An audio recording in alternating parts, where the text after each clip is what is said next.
నమస్తే నేను Prem welcome to Khyati connect. Andhra Pradesh రాజకీయాల్లో మాజీ పౌర సరఫరాల శాఖ మంత్రి కారుమూరి వెంకట నాగేశ్వరరావు అరెస్ట్ పెను సంచలనంగా మారింది. గత వైఎస్ఆర్సీపీ ప్రభుత్వ హయాంలో మద్యం రవాణా టెండర్లలో భారీగా అక్రమాలు, మనీ లాండరింగ్ జరిగాయన్న అభియోగాలపై ఎన్ఫోర్స్మెంట్ డైరెక్టరేట్ ఆయనను హైదరాబాద్లో అదుపులోకి తీసుకుంది.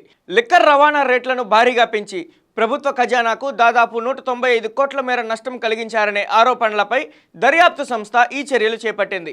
ఇప్పటికే ఇదే కేసులో కారుమూరి కుమారుడు సునీల్ కుమార్తో పాటు బేవరేజెస్ కార్పొరేషన్ మాజీ ఎండీ వాసుదేవరెడ్డి తదితరులను అరెస్టు చేసిన ఈడీ తాజాగా మాజీ మంత్రిని విచారణలోకి తీసుకుంది. అయితే తన అరెస్టు పూర్తిగా అక్రమమని, రాజకీయ కక్ష సాధింపు చర్యల్లో భాగమేనని కారుమూరి వర్గంతో పాటు వైఎస్ఆర్సీపీ ఖండించింది. మరి ఈడీ నెక్స్ట్ టార్గెట్ ఎవరు?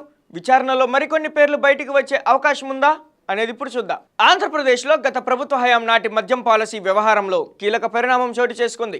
మాజీ మంత్రి వైఎస్ఆర్సీపీ సీనియర్ నేత కారుమూరి నాగేశ్వరరావును ఎన్ఫోర్స్మెంట్ డైరెక్టరేట్ అధికారులు హైదరాబాద్ కొండాపూర్లోని ఆయన నివాసంలో అదుపులోకి తీసుకున్నారు. 2019 నుంచి 2024 మధ్య కాలంలో జిల్లాల వారీగా ఉన్న మద్యం రవాణా విధానాన్ని మార్చి కేంద్రీకృత టెండర్లను తీసుకొచ్చారని ఈడీ అభియోగిస్తుంది. మద్యం సిండికేట్కు లబ్ధి చేకూర్చేలా టెండర్ నిబంధనలను రూపొందించారన్నది దర్యాప్తు సంస్థ ప్రధానంగా ఆరోపిస్తోంది. గతంలో ఒక్కో మద్యం కార్టన్ రవాణా రేటు ₹19.68గా ఉండగా దానిని ₹35.57కు పెంచారని ఈడీ పేర్కొంది. ఈ అదనపు పెంపు వల్ల ప్రభుత్వ ఖజానాకు దాదాపు 195 కోట్ల మేర నష్టం వాటిల్లినట్లు ప్రాథమికంగా గుర్తించారనే విషయం చెబుతుంది.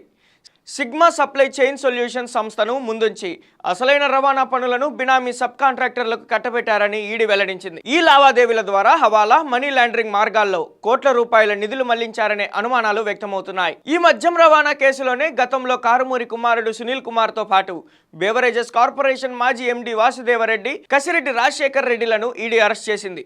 తాజాగా ముందస్తు బెయిల్ పిటిషన్లు తిరస్కరణకు గురికావడంతో మాజీ మంత్రిని నేరుగా కస్టడీలోకి తీసుకుంది. తన అరెస్టును కారుమూరి తీవ్రంగా తప్పుపట్టారు.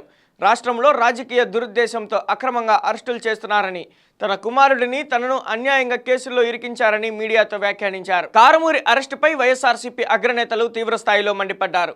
లేని కేసులను సృష్టించి ప్రతిపక్షంలో ఉన్న బీసీ నాయకులపై కక్ష సాధింపు చర్యలకు పాల్పడుతున్నారని చెల్లిబోయిన వేణుగోపాల్, అనిల్ కుమార్ యాదవ్, విడుదల రజనీ ఆరోపించారు. తమ ప్రభుత్వ హయాంలో మద్యం సరఫరా, విక్రయాలు పూర్తి పారదర్శకంగా జరిగాయని వైఎస్ఆర్సీపీ నాయకులు స్పష్టం చేశారు. అక్రమ మద్యాన్ని అరికట్టడంతో పాటు బెల్ట్ షాపులు, పర్మిట్ రూమ్లను రద్దు చేసి ప్రజారోగ్యాన్ని కాపాడామని గుర్తు చేశారు. మాజీ మంత్రి కారుమూరిని విచారణ అనంతరం కోర్టుల్లో హాజరుపరిచేందుకు ఈడీ సన్నాహాలు చేస్తోంది.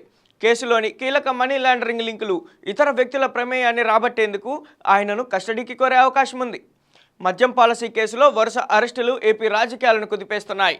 ఈ విచారణలో ఇంకెవరెవరి పేర్లు వెలుగులోకి వస్తాయి, న్యాయస్థానాల్లో ఎలాంటి పరిణామాలు చోటు చేసుకుంటాయనేది సర్వత్రా ఆసక్తికరంగా మారింది.